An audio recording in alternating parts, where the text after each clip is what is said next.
She is the undefeated champion as the best mother in the world. You have become stronger in your faith and I found my faith, and we both are so much more happy because of it. We believe in the same God, even though there are some differences and stuff like that, but it brings us peace, it brings us joy, it brings us purpose, it helps us through hard times. We're more grateful. We also have faith. You pray for success to God, I pray for success to God, all of these things. So it is kind of a shield. It protects us, it helps us stay true to ourselves and to God and to the important things in life. That discipline is doing what you hate to do, but do it as you love it. And I love it. The quicker you know that you can never make everyone happy, the better it be. And if you want to make everyone happy, you have to start sell ice cream. That's the only way. Welcome back, ladies and gentlemen.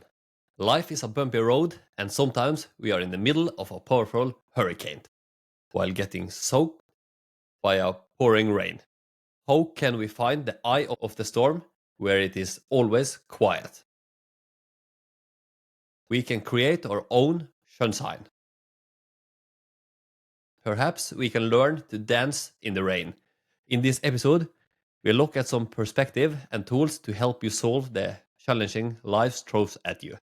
And we'll look at how you can become the person you needed when you were younger. And I see Annika is fire up, lot of energy, lot of passion. She can barely sit still. So I do not see any option than to just give her the mic so she can start on her rant as always. Thank you. I was really waiting for it now. Thank you. So this episode is a special episode. We had one about a hero's journey in episode 8, which is quite a while ago. And after that, I've thought a lot about this topic, about personal development, but on a very deep level. How do you work on your personal development when it comes to what you needed when you were younger? Who did you look up to? Who did you need to protect you or teach you things? Who did you have? And maybe was there something you were missing that you needed? And where are you in the process of being that person now for people, for yourself, and for the world? Because this is extremely important. How well do you work on yourself to make the world a better place? What have you learned through life? Do you learn the lessons that life throws at you? Or does life keep throwing at you the same and same challenges over again because you don't make the changes you're supposed to? We've all been there, and we are all there from time to time. Life is a bumpy road, as you said in the beginning. But how much of a responsibility are you taking to deal with these kind of things and to fix this? And something I've thought a lot about is how you, Joakim, raise your daughter, what kind of values you give her, what kind of attitudes. And I've been thinking a lot about when that time comes for my sake as well. In the future, of course, I want to become a mother. And not just a mother, but the best mother I possibly can be. The mother. The mother. Yeah. The mother. Going 101% into that role, because it is the most important role that we have in this world, is how we raise our children. So what are some great values, Joakim, that we need to teach people that we might needed when we were younger? Great things to teach people can be to be honest and to have respect for other people. It's so important to treat people in a respectful way. And also, it's important people have to treat you back in a respectful way. And kindness and responsibility, integrity, and to be loyal to your friends, to your family, to other people you hang around with. Love, great family values and relationships, and good moral. Right. That's great things we have to learn. And of course, we were so lucky that we learned all of that. But this is great values that is important to learn a lot about and focus a lot about when you're gonna raise children, and also still as a grown-up adult, because you have to keep working on those things. Because you became better or you became worse. What do you say, Annika? That is so true. And it is extremely important to think like that, because you don't just stand still. You never stand still. Life is going at a very high speed all the time. And if you don't follow, you move backwards. You can never stand still. If you stagnate, you are going backwards, actually. And the thing that you're talking about now are great values that we need to teach our children, and we need to teach each other, and we need to always work on ourselves, because from time to time we might slack on some of these things. And when you work on having these deep values, from that shapes the attitudes that you have. How do you respond to people? How do you act to people? Do you give a helping hand to a neighbor that's struggling? Do you call your friend that you know is struggling? Do you help someone at the street if they're not able to get their bags into the bus because they're having a wheelchair? All of these things, do you care? Or do you just focus so much about yourself that you don't even mind? Like, all of this comes from your values. Do you have good values? Do you have good morals? And how is your attitude towards things? Yeah, absolutely. It's important to think about. Mm-hmm.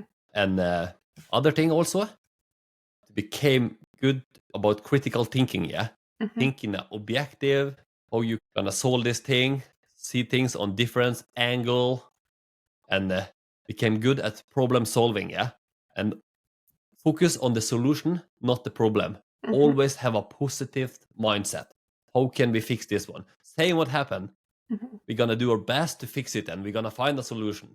That is so important to have focus on. And have a self-control. Try to be calm, collective, and reflect about things. Make you a good plan. Planning is the key to get things done in life. Planning and combined with discipline is the best way to get things done in life. Mm-hmm. And speaking of discipline, what is it? If you decide you're gonna do something, you do it regardless of how you feel. You just do it. Thing you should do. That's discipline. Yeah, and I think Mike Tyson said this on the Joe Rogan podcast, actually, that discipline is doing what you hate to do, but do it as you love it. And I love it. And of course, what Mike Tyson says has a lot of value, because he is Mike Tyson. He is an extremely inspiring character. And it is something about that. You have to do it anyway. So do it as you love it. Why do it and do it so barely and hate it all through the time? It will not go any faster. It will not become any better. So even if you have to do something you hate, do it as you love it, and things will become better. And when you have a mindset like this, life will get so much better. And also, discipline is about self-love. If you love yourself and you know that you owe it to yourself to reach your goals, to live a good life that you're happy about, to live in accordance with your ambitions, then you will push yourself to go to the gym, to save money, to make investments, to make good decisions. You don't always do what you want to do, the impulses, but you love yourself. You have discipline, so you stay true to your values and yourself, not only your lusts, because lusts come and go. Many times during the day, you might just want to watch a movie instead of going for a walk. If you do it, okay.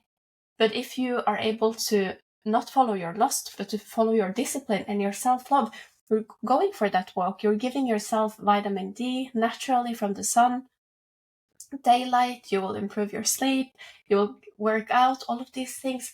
That is about self-love. Discipline is self-love. Absolutely. Yesterday I went to sleep around 11 o'clock. And yesterday I told myself, before I went to sleep, I'm gonna wake up 6:15 today, and I'm gonna go out for a run. And when I come back, I'm gonna do my push-ups and eat breakfast and start working. And I wake up 6:15 today, I look at my phone, and I think to myself, if I want, I can sleep 2 more hours. I not need to wake up now, but I do it. I read my Bible verse as I do every morning, and then I put on my training clothes, went out for a run. Because I told myself I'm gonna do it, and then I do it on discipline, even if I not want to do it. And when I come out, the weather was nice today. It was warm, beautiful. I run and was in my own thoughts, talk with God, thanks for the thing, run, boost up myself, think about the podcast business, and it was so good. Ran for around 25 minutes, come back, and then feels so good, yeah. And then I did my push-ups, shower, and breakfast, and then I work, and I feel so good now because I went up so early, and I didn't actually want to do it today. I just want to sleep more, but I did it on discipline, and my day have been amazing since. So that's discipline. You decide you're gonna do it, and you do it regardless of how you feel. Exactly. And you know out of experience and the competence that you have built that you will feel so great after the run, after reading in the Bible, after eating a healthy breakfast before going on the show here. You know this out of experience. But in the beginning, maybe it was even harder to start this. But as you always say, just start. When you start, you get that boost, you get that great experience of how beneficial this actually is.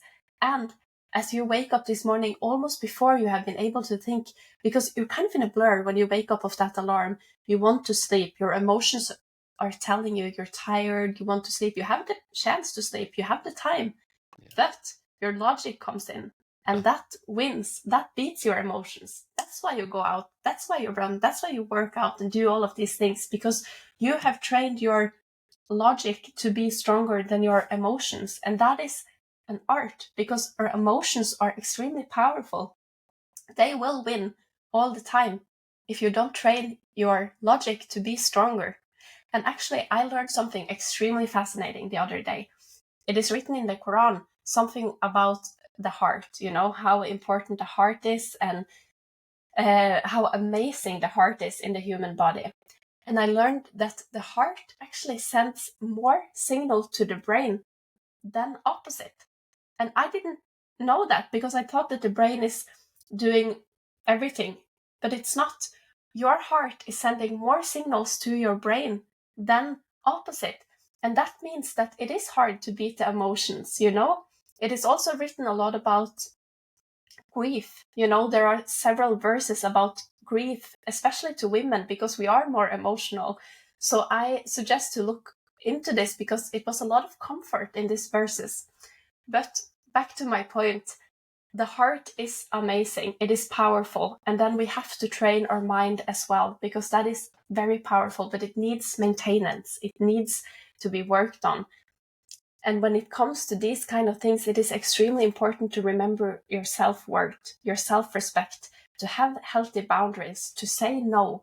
You shall not be a people's pleaser all the time. You shall not please people when it goes on accordance with yourself, when you lower your own standards. You should never do that. You shall always be kind and help others, but don't prioritize others' values and others' wishes in front of your values. You have to know your values extremely well, and they have to win all the time. And then be helpful, be kind, be a good person, but don't lower yourself because of the crowd, Absolutely. Same you too. You always go for what you plan. Oh, Annika, can you do this and this? That? No, I cannot. No, I'm gonna train that day and that day. But then you try to find other time to do it. But if you have booked in something, you do what you can to do it. Yeah, and that's a great success for you because you do things consistently. You make a plan and you go for it. And who cares? No one cares, but you care. That's the important. If you don't go on training this day and this day and this day, no one cares, but you cares, and it's important for you. That's what's important. That is so true. And I always, when I was studying up in Trondheim, I was training all the time, and I always told my friends that according to my values, you are more important to me than training. So if you ever were to call me and you have an emergency, of course I would skip my workout and I would come help you, of course, because in my values, prioritizing my values, my friends and family are the most important to me. But when it comes to my time prioritization, that's when I plan and schedule things in. And then I have to schedule things in to reach my goals. in the MMA career, to be the world champion, to come to the UFC, to win the belt in the UFC, all of these things, then to achieve those goals, I had to schedule in tremendous amounts of training, from 15 to 20 hours every week. So you can do both. You can prioritize training as much as I did, but also prioritize your friends. I just had to meet them on different times in my schedule. But I always told them that just call. I will skip my workouts for you if there is an emergency. But if we are able to plan, then we cannot meet from 5 to 7 or 5 to 8 because I'm in training every day, Absolutely, yeah. And that's a great way, yeah. You're available if it's something very important. If not, you just plan and find another time to do it, because you're very busy in your life, and this was so important for you. And then you have to make a sacrifice. That is true. And I often think back in that time, like I was training tremendously a lot. I was taking an education, a bachelor's degree, and 2 specialities. And after the bachelor's, I started working 100% and always working overtime. I was doing so many things. I was super busy, but I always had the time to train as a top athlete, from 15 to 20 hours every week. And little question. How did you always have time to train? It was the prioritization. I always booked it in. There was never a question, because we always trained from, let's say, 5 to 8, and you could choose 1 hour, 2, 3, like this. I never scheduled anything in that exact time. If I was invited to a dinner at 5, I would say, thank you, go ahead and eat, I'll come after. I would always train. I could come to people in the evening after 8. That was fine, So always prioritize what's most important to you first, because if not, it might fall out of your schedule, So I always prioritize that first. And then also, when you work out, you get a superpower. In that time, I trained the most in Thailand, and in Trondheim is the times where I've trained the most in my life. That is also the times that I've been most happy about, or most energetic, I would say. And of course, happiness comes on top of that. But the time in my life where I've had most energy is the time when I've been training the most. And of course, there comes a fatigue and you need more sleep and these kind of things. But when I work out, I have so much energy. Like nothing can stop me. I could go to work in the children's services and almost not sleep for an entire weekend. The person that was working night shift didn't show up. Fine, I'll take it. I've been awake for almost 24 hours, but what can we do? You get that kind of person that just goes on a superpower because you work out. Your body is filled with endorphins and you get this superpower, I would say. So you have to work out. When you work out, it's almost like you buy yourself more time into the day. It's funny how this works, but don't you agree? Totally agree. Totally. That's right. You do something and you get momentum and you feel better. Sometimes my daughter say, "Oh, I'm so tired today. I no energy," and she have lie and play iPad all the day. I say to she, "You have to go train. You're gonna get power." And she go training and she come out. "Oh, I feel so good now. I have so much energy and I feel so good." Yes, is why it's so important to train. I tell she. That is so true. And I will tell you something. I came across an Insta video that told us this. I think it was our good friend Tate that said it. I'm not quite sure. Okay. But I sent it to you. And I think it was Tristan Tate, actually. It was a group of people that were in a room. They were a part of a research project. And they were in a room doing some examinations, and then they came out to the waiting room. They thought that they were going into another room to continue the project. So they thought that this is a break. This is not a part of the project. And then a man comes into the room and shows a card. Take it down and leaves. And they ask them, what color was it on the card? And this is the research project. This is the entire point of the project. There was 9 people that was a part of this research. So they knew the answer. They knew it was red. But they said yellow, yellow, yellow, yellow. All 9 people said yellow.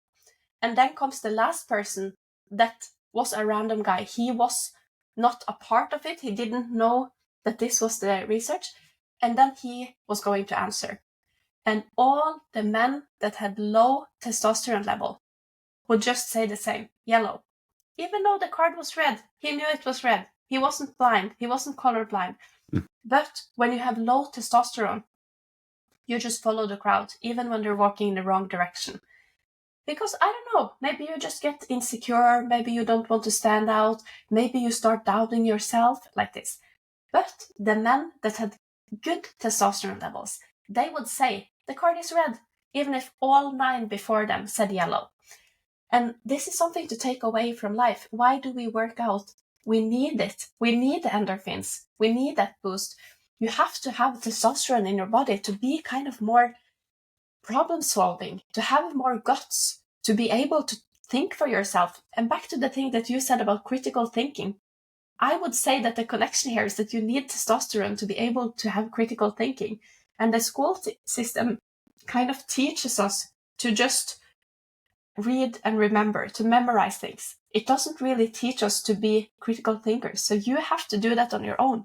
You have to become a critical thinker. You have to always evaluate the source, try to connect the dots in the big world picture, you know? And you have to work out. You will never achieve the great things in life, as great as they can be, if you don't work out. Absolutely. Mm-hmm. That's you get so much more power, energy, drive. You believe more in yourself. You became tougher. So it's only benefit with training. Mm-hmm. It is, and we had the previous episode was about alpha skills for alpha males and alpha females, and testosterone is an important part of that. And you can tell when people have that charisma, that vibe. Testosterone is also something you can tell when people have a lot of, or if they don't.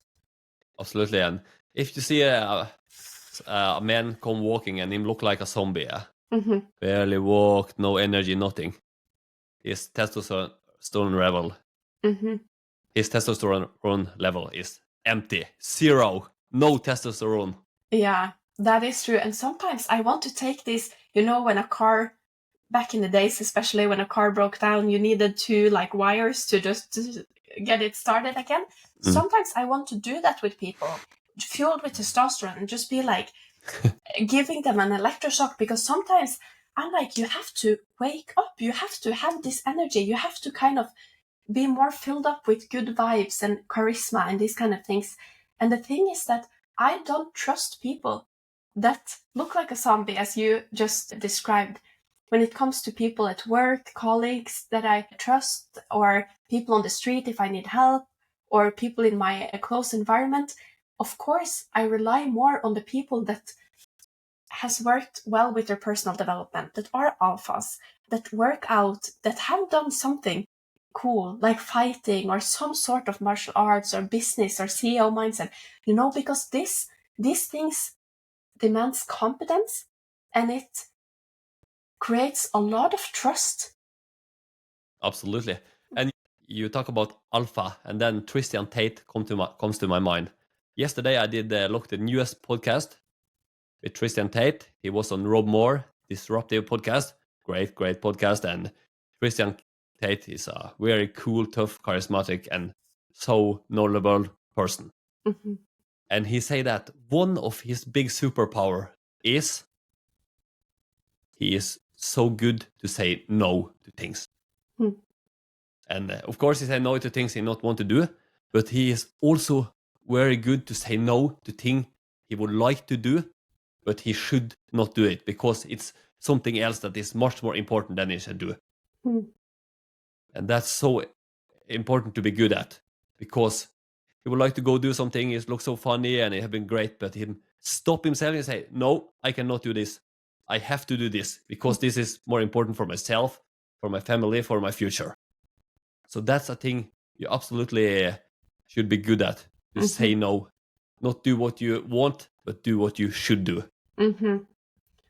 Definitely. And that takes a man, you know, and his brother Andrew Tate also talks a lot about being unapologetic, living a life where you're unapologetic. Why shall you say sorry to everyone? And he said that if you hate me, that doesn't bother me. The hate is inside you. It doesn't affect me. And I think that's how we have to start thinking. We talked about this a couple of episodes about as well, about the podcast business, the haters and the trolls, online. Like, all of the hate that they keep coming with in the comment section is trash that they just have inside of themselves to try to throw it at other people to bring people down. It doesn't even have anything to do with the people they throw it on most of the time, So why should you say sorry? Did I hurt your feelings? Did I say something you disagree with? No, live your life, be unapologetic, have great values, stand your ground. And this is something we have to teach our children. This is something we have to teach our friends and remind ourselves upon, because if you always lower your standards to fit in a group, if you don't dare to say what you mean because you're afraid people won't like you, these kind of things are so wrong. Just be yourself, stand your ground, have respect for yourself. And there's a quote from Alex Hormozy that is extremely good about exactly this. And he says, anything that can be destroyed by truth should be. It's a great one. It is so powerful. Why shall you make everything, sugarcoat everything, try to keep the truth away from the day of light because you're afraid that it will hurt someone? If someone cannot handle the truth, then so be it. That's on them. That's their problem. Always speak the truth. And if things get ruined by that, maybe they should be, because the truth should always win. We are so for the truth. Yeah.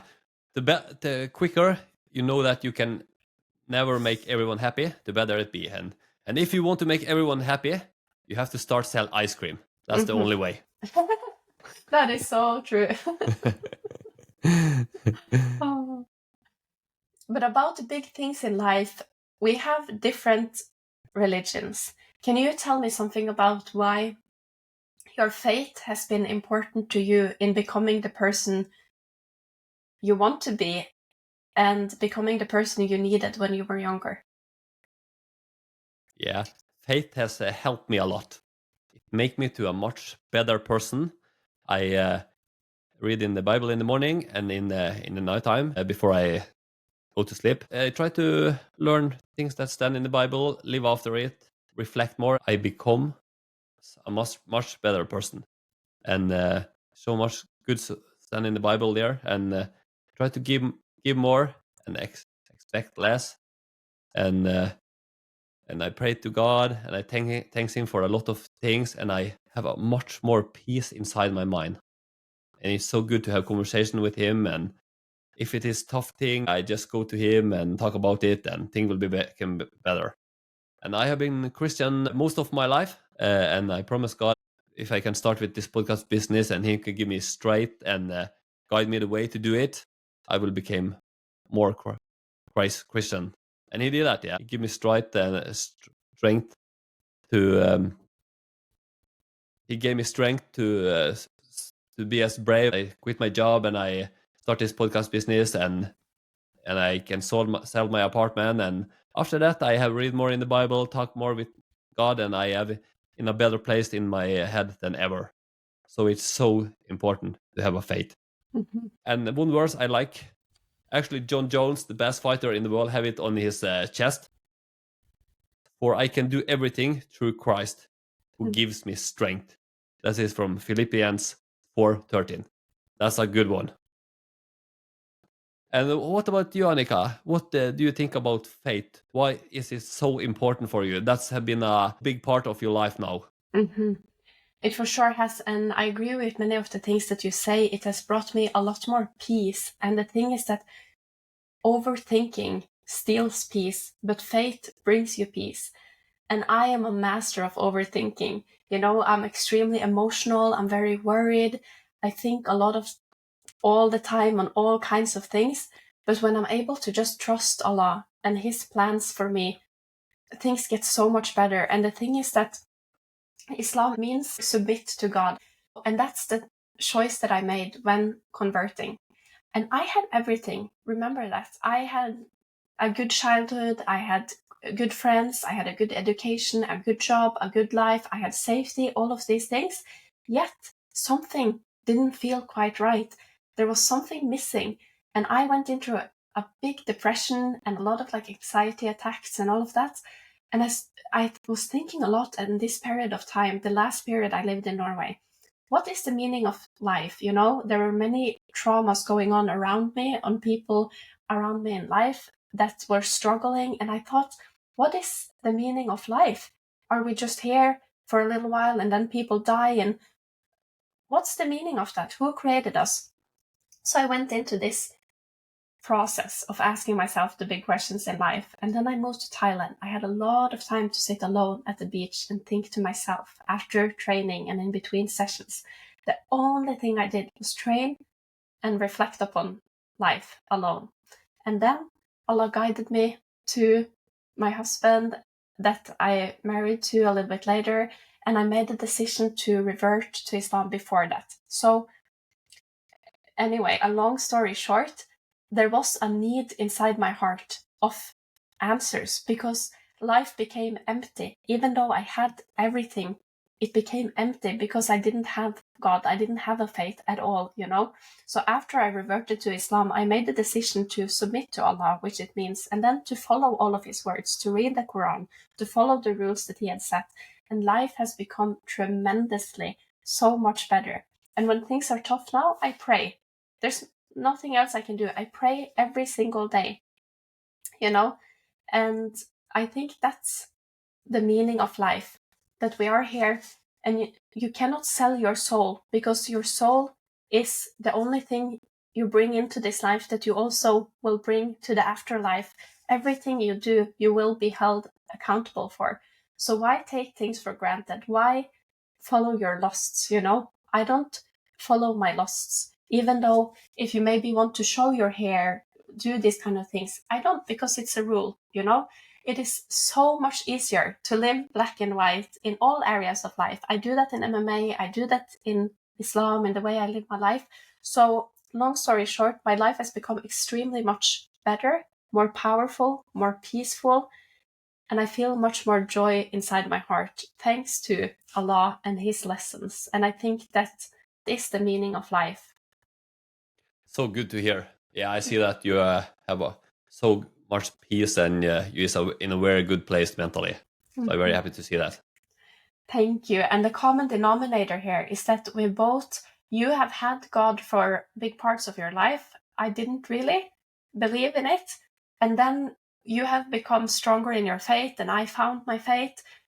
And we both are so much more happy because of it. We believe in the same God, even though there are some differences and stuff like that. But it brings us peace, it brings us joy, it brings us purpose. It helps us through hard times. We're more grateful. We also have faith. You pray for success to God. I pray for success to God. All of these things. So it is kind of a shield. It protects us. It helps us stay true to ourselves and to God and to the important things in life. Absolutely. And it's so important for everyone, to have something that's bigger than yourself to believe on. Because you cannot be the biggest thing in the world.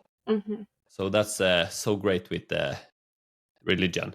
And also, another thing that is great, I know I have to perform in this life. I have to be a good human being, do a lot of good things, and live after the things that the Bible say, if I want to get up to heaven in the afterlife. So I have to perform. So that's absolutely hold me accountable to be a better person. So if I do something and no one see it, God see it. So I really would like to go in the heaven in the afterlife. So I have to perform. I have to be a good person, do things with good intention, because my performance in this life will decide if I'm gonna go to heaven or not. Yeah. So I am so accountable. Yeah. The fear of God is a fear of God, but it's a good fear, because that fear make me to a good person. That is so good. And that is revolutionary, because I never understood the part of fearing God. And in the beginning, when I reverted to Islam, I didn't fear God. But with knowledge came that fear, because I'm very humble. I'm very humble for the power that he has. And then comes the fear. he has the power to send me to the paradise or to the hellfire. Of course I fear him because I want him to send me to Jannah, of course, with as many of my family and friends and all of you guys as possible. So fear is an important part because with that comes the respect, the humbleness. That was great. And a quote, I know you talk about this, Annika. Mm-hmm. I'd rather attempt to do something great and fail than to do nothing and succeed. Mm-hmm. You have talked about this one before, and it's a great, great quote. Mm-hmm. It is so good. And I shared it on my Instagram page probably a year ago or more than that, because I think that many people are so comfortable in the comfort zone because you never fail. It is easy. Okay, and this is something very important to remember. If you attempt nothing, like you said in a previous episode, if you attempt nothing, you are nothing in a way. And then it's very easy to judge people because you don't make mistakes, because you don't do anything. Also, you don't succeed. But that's maybe when you become judgmental, because other people fail. It's easy for you to judge them because they failed. But who are you to judge? Because you didn't even try. You don't have any perspective on what they went through to try. And when they try, even if they maybe failed on the project, they gained a lot of more respect for themselves. They gain knowledge. Maybe they will succeed the next time, you know? So you have to be humble in life. None of us are allowed to judge anyone, you know? This is something we learn through our faith as well. We humans cannot judge anyone. You have to be kind and supportive. And if you just go through life and you never attempt anything, you don't even dare to try, what do you really gain? Absolutely. You have to be humble, yeah, in success and in defeat. Mm-hmm. And what values have your mother teach you, Annika? Oh, I think all of the great values that I have and that I use in my life and that is anchored in my heart is from my mother, because she is my biggest role model. She has taught us so many great lessons, and she supports us all the time, both through our victories and defeat. So when she follows all of our episodes on the podcast, and she follows all of my fights, all of our wins, all of our successes, but also she's the person I call if I'm going through a tough time, through hard times. I always lean on her. She's such a great conversational partner, always the best. And she has taught us all of the good things in life, you know, to be humble, to be respectful, to always be kind, to always give people many chances, to not judge, to be of good values. And she taught us something that I want to share with you. It is a saying in Norway, in Norwegian, but it is about that if there is room in your heart, there will always be room in your house. And that kind of mean that if someone asks to come over for a visit, or if they can spend the night, if they can borrow a bed, and if you say, no, there's not room here, go somewhere else, it says a lot about you. What values do you have then? And this is something I've seen a lot in the Arabic culture. After I married my husband and got to know his family, there's always room in the house. There's so many people around the dinner table. There's so many people. One sleeps in that sofa, one in that mattress. Like, there's always room because they have so much room in their hearts. It is not allowed to go from the table until you are full. There's always some offers. There's always so much hospitality. And that comes from good hearts. And this is something our mother taught us that I wanted to share with you. Yeah, she is one of the kindest person I ever meet. Yes. 101% pure heart. Mm-hmm. She is so good, wish the best for others, no judging. She is the undefeated champion as the best mother in the world. Yes, for sure. I learned so many good things. A lot of respect to she. This episode was recorded on the 2nd July 2025. In the show note, you will find the link to our amazing homepage, the 101percentpodcast.com, where you can subscribe to a free weekly newsletter and donate to our podcast. If you could support us with a $2 coffee donation on our webpage, it have been great. And all information about subscription you need. If you can share this episode with someone you care about, it would be great. We share for you. Take care, be the best example, and give it your best. If you like this episode, please share it with a friend. It is important for us to get out our message so we can help as many people as possible. And we will highly appreciate it if you could take 1 minute of your time to follow us on social media and review the show on Apple Podcast and Spotify. All links are below. Our Instagram is the 101% podcast. Until next time, take care and go 101% into achieving your goals. You owe it to yourself.